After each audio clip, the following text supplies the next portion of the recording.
We all know how hard it is to make a change. We make the New Year's resolutions that we will start exercising, quit smoking, or we will change the career, go for that vacation or long trip we always wanted to, or we will move to a new and better place. But even though we make these agreements with ourselves, somehow we always end up back in our old ways. The thing is, we all know that to be healthy and happy, we have to eat healthy diet, and we should not smoke or drink alcohol or do drugs. We should do a lot of exercise. We should meditate or journal or do all these things to stay healthy. So it's not really a question of not knowing that we should be doing these things. It's really about how to get in the habit of doing them. Something simply keeps us stuck. Some invisible force keeps us from implementing these habits and routines in our daily lives. So I'm gonna ask my very favorite question again, and that is, why is that? Why is it so hard to make a change?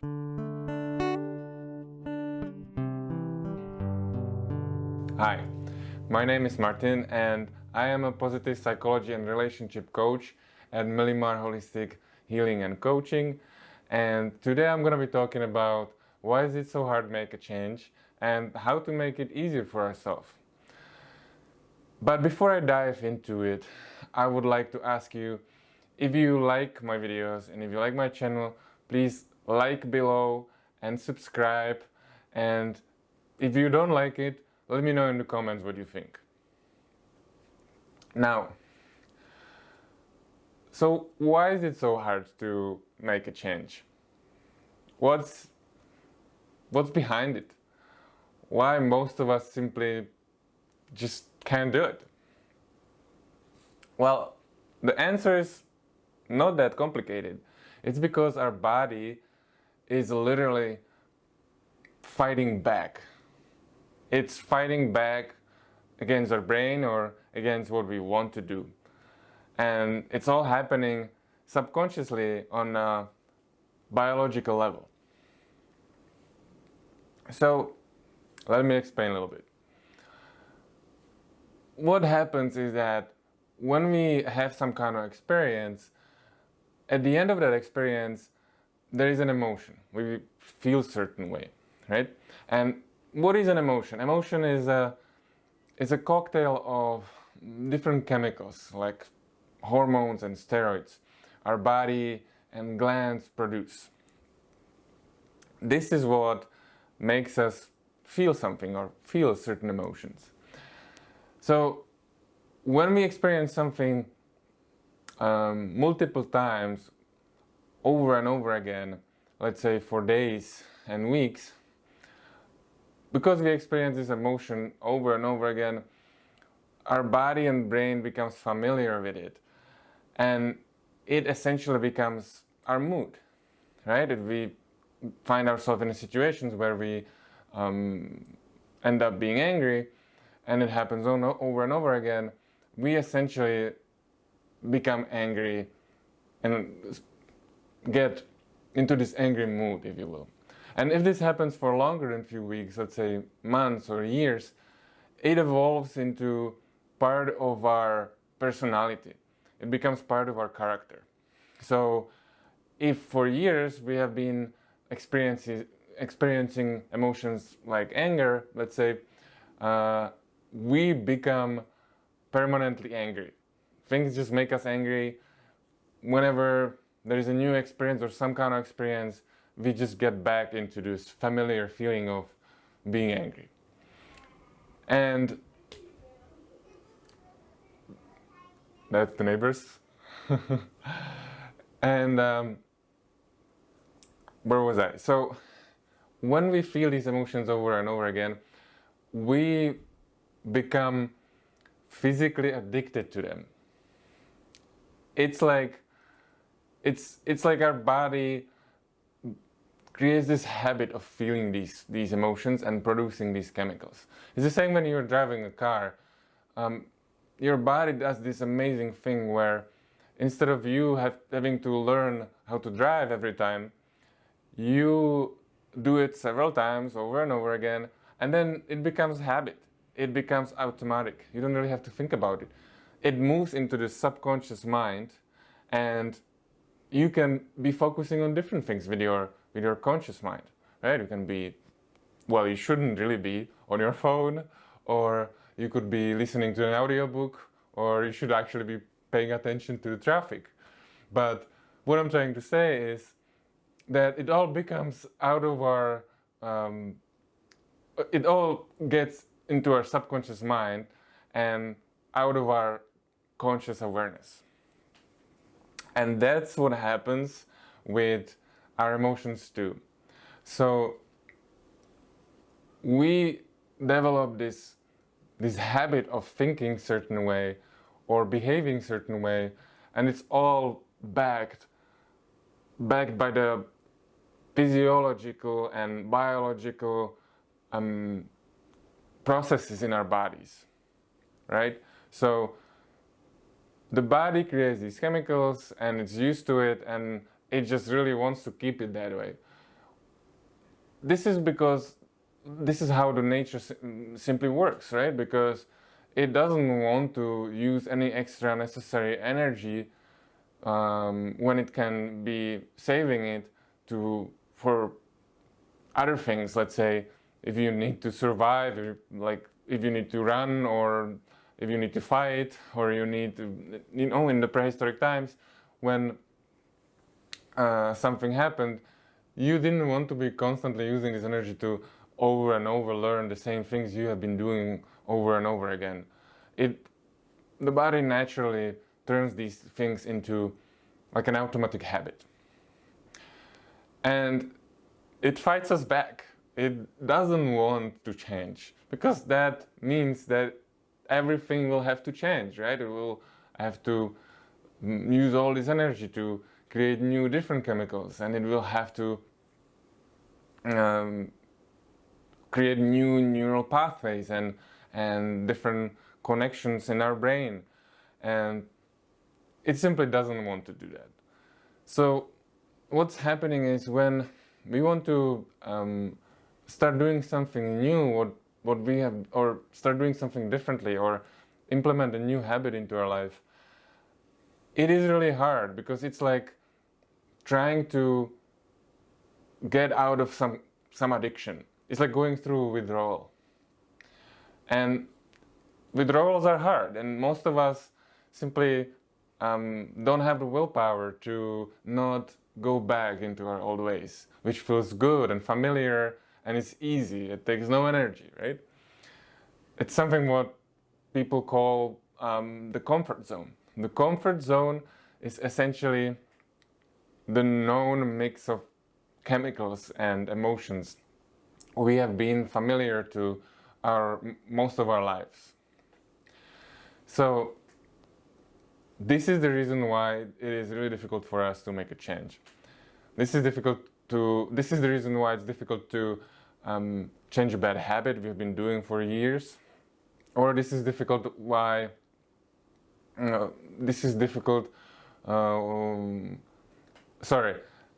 why it's difficult to do a new thing in our lives, because doing a new thing requires the body to feel new mix of emotions again, right? So you even if you want to stop doing something, or get rid of some bad habit, that means that you'll go through withdrawal, or you need to do a new thing, which means that the body will have to get out of the familiar kind of state. Again, that's the same thing. You have to let go of the old self and get into the new, unfamiliar state and mix of new chemicals and emotions and behaviors. And it all requires energy. And as I said, the body tries to stay in a homeostasis, in a way of the least resistance, if you will. Okay, so I think you get what I'm trying to say here. let's move to the tips for making it easier to make a change.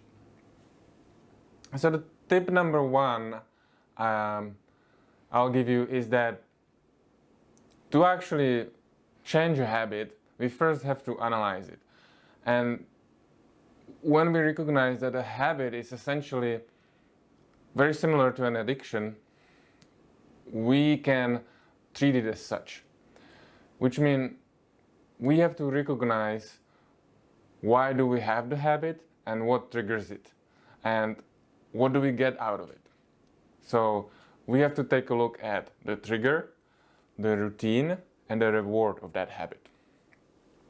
Once we can do that and we recognize what is the trigger, we can use this same trigger to replace the habit with a new one.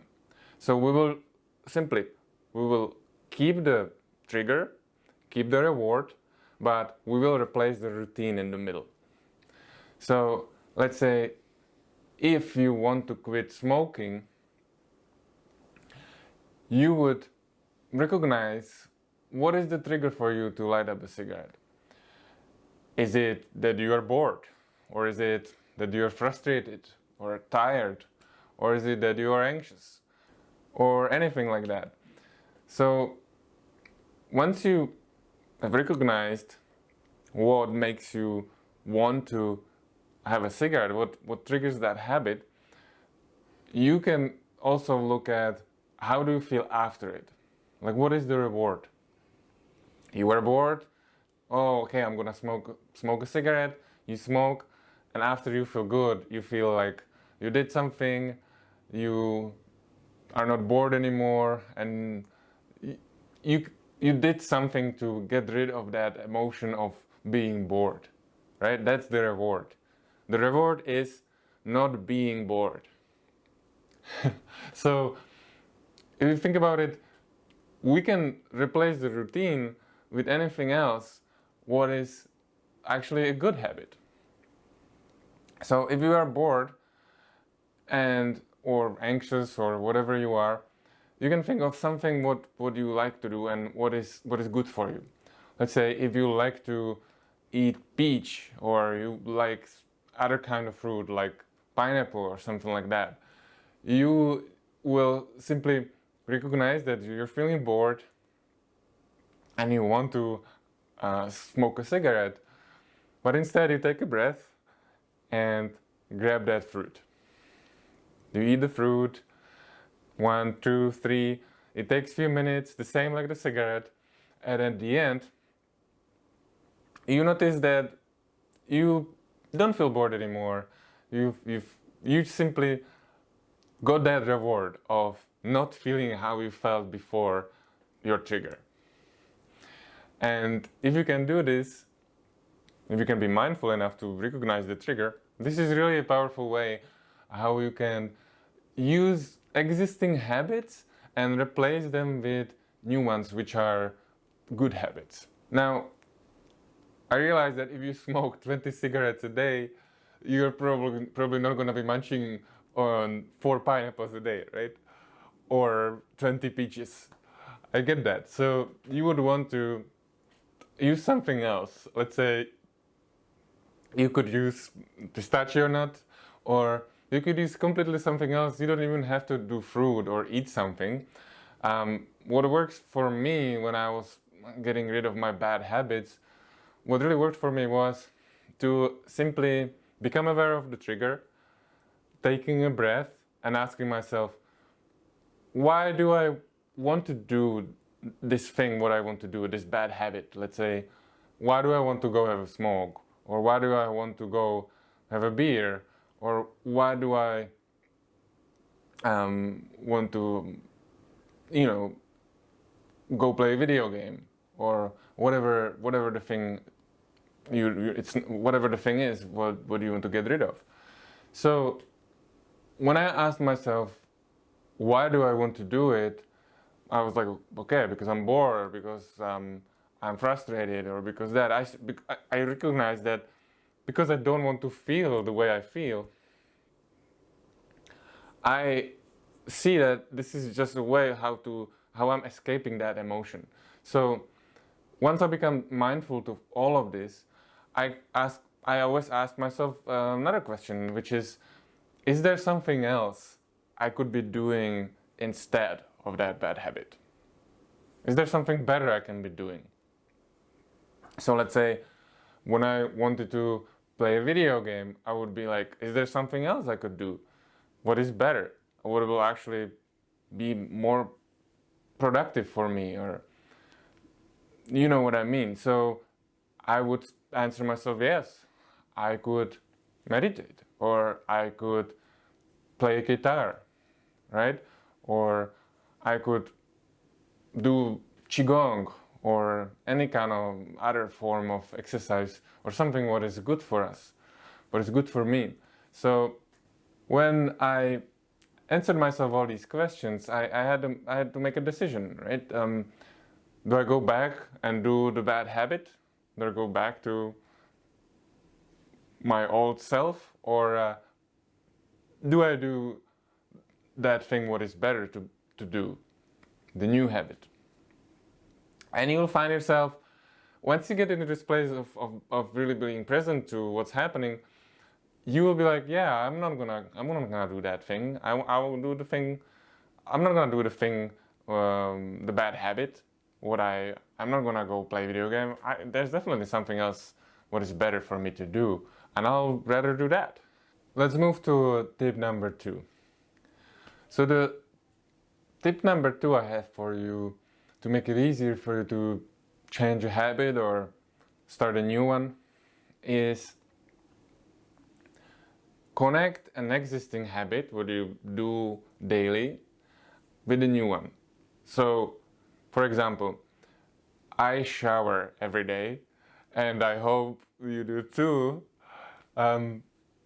So when I shower, I use the water hitting my body.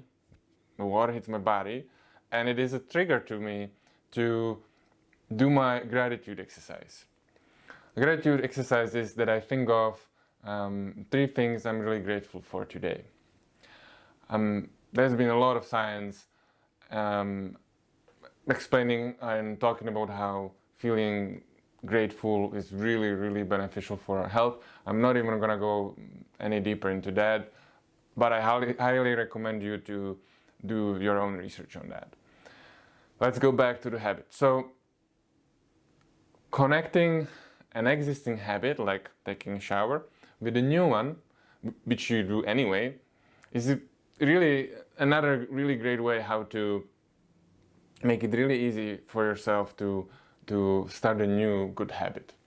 So, as I said, find something what you do every day, brushing your teeth, taking a shower, maybe you go for a run, maybe I don't know what you do, you have to analyze your own habits, but the point is that if you want to start doing something new, let's say if you want to meditate or journal in the morning, and every morning you drink a coffee, try when you're drinking the coffee, grab a piece of paper and start writing what do you want to do today, or start journaling. Start write how you feel and what is your intention for today, and so on and so on. And over time, if you keep doing this for at least 21 days, the research says that to start a new habit, and so the habit moves into our subconscious mind and becomes automatic, we have to be doing it at least for 21 days. And so if for 21 days whenever you drink coffee, you journal, eventually it becomes really automatic, and you will not struggle so much. You will not get to the place where you're like, oh, I said I'm gonna journal at 7 or 8 o'clock in the morning every day, but I just never really do it. I forget, or I just don't have the motivation to do it. But you do drink coffee every day. See? It's a great way how to start a new habit. And the third tip I'm gonna give you is something called the 30 seconds rule. So if you want to do something or start doing something, or even if you don't want to do something, set things up in a way that it takes you either less than 30 seconds or more than 30 seconds. So for example, if you want to start running, set up your running shoes and your running clothes and your water bottle or whatever you need right by the door, or really close to the door, so whenever it's the time to actually go for a run, it takes you less than 30 seconds to get everything ready and dress up and be ready to go. And the same thing goes for when you want to stop doing something. So let's say you want to stop snacking on chips or chocolate or sweets or donuts when you are watching a movie. And we all know that, right? Like, you're watching a movie and you really want to eat something and pick on something and just like keep putting something in our mouths. And 30-second rule is really great for that too, because if we put the chocolate or the chips in some high shelf behind the flour and the breadcrumbs and the rice, and we make it really hard for us to get that, it will take us literally more than 30 seconds to get that. We'll have to get the stool, or even if you can put the chocolate down in the basement, so you have to take down the stairs. And you put a new thing, let's say some fruit or something healthy, right next to you where you're watching the movie. You will be amazed how easily you will reach for that new thing, for the fruit, and you'll be just as satisfied as if you were eating chocolate or chips. You'll be watching a movie, you'll eat that mandarin, you'll eat that pineapple, and it will be great. You will love it, and you will start a new habit. And one more thing, be easy on yourself. If you're gonna really stress yourself out about changing the habit or starting a new one, it can get really frustrating. It can really start this negative self-talk and be like, oh, like, I'm so bad at this, I don't even want to use these words, but a lot of negative words we could say to ourselves. And just take it easy, because this is really beginning the whole purpose of doing this whole thing with the habits, and that is to be happier, right? And to be healthier and to enjoy life more. So there really has to be a balance to enjoy the process, give ourselves some love and some space for the growth and the change, and not be too hard on ourselves. Now, if you would like to work with me, please visit our website and book a session with me. I would love to help you. Our website is www.millimarcenter.com. I thank you for your time to watch this. I hope you have learned something. I hope you got some value from my video.